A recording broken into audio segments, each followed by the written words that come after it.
అందరికీ నమస్కారం అండి.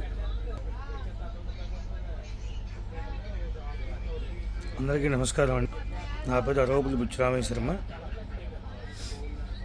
యూట్యూబ్ ద్వారా నేను చాలా వైదిక కార్యక్రమాలను పెడుతూ ఉన్నాను. చిన్న యూట్యూబ్. ఈరోజు చాలా బాధ కలిగి నేను ఈ వీడియో చేస్తున్నాను. ఏంటంటే, మల్లికార్జున ఖర్గే కాంగ్రెస్లో మంచి లీడర్. వారి పేర్లో కూడా మల్లికార్జున అనేటువంటి మంచి పేరు ఉంది. ఆయన ఇవాళ ఒక స్టేట్మెంట్ ఇచ్చారు. ఆయన ఇచ్చే స్టేట్మెంట్ ఏంటంటే, కుంభమేళాకి వెళ్ళి స్నానం చేస్తే పేదరికం పోతుందా? ఇప్పటికి అనేక కుంభమేళాలు జరిగినాయి. మల్లికార్జున ఖర్గే గారు, ఇది మహాకుంభమేళ. సుమారు ఒక 50 కోట్ల మంది స్నానమాచరించేటువంటి సమయం. మౌని అమావాస్య నుంచి ఇప్పటికే సుమారుగా ఒక 20 కోట్లు స్నానం చేసినట్టుగా అంచనా ఉంది.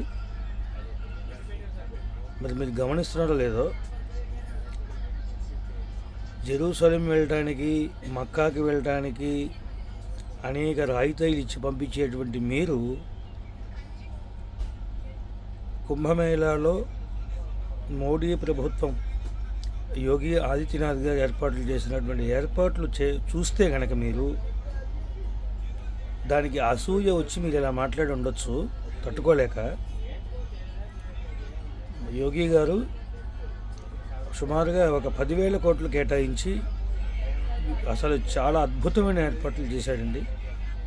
రోజుకి 10 కోట్ల మంది వచ్చినా కూడా ఎటువంటి ఇబ్బంది కలగకుండా కుంభమేళాలో ఏర్పాట్లు జరుగుతున్నాయి. చాలా అద్భుతమైనటువంటిది. అందరూ చక్కగా స్నానం ఆచరించండి. ఏదేదో ఎవరెవరో వాగుతూ ఉంటారు, దానివల్ల పేదరికం పోతుంది. వాళ్ళంతా జెరూసలేం వెళ్ళి వచ్చే వాళ్ళకి, మక్కాకి వెళ్ళి వచ్చే వాళ్ళకి ఏమన్నా పేదరికం పోయి కోటీశ్వరులు అవుతున్నారా? ఒకసారి ఆలోచించండి హిందూ ప్రజలారా. అందరూ హిందువులు మౌనంగా ఉన్నంతకాలం ఇటువంటి వాళ్ళు వాగుతూ ఉంటారు. వాడు ఎంత పెద్దవాడైనా సరే మన హైందవ ధర్మాన్ని మనం కాపాడుకోవాలి. ఎంత వీలైతే అంతమంది స్నానం చేసిరండి.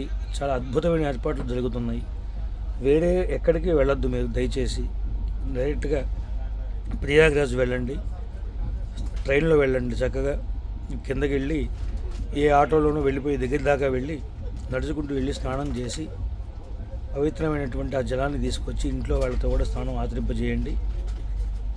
జై సనాతన ధర్మం, జై శ్రీరామ్. అందరికీ నమస్కారం.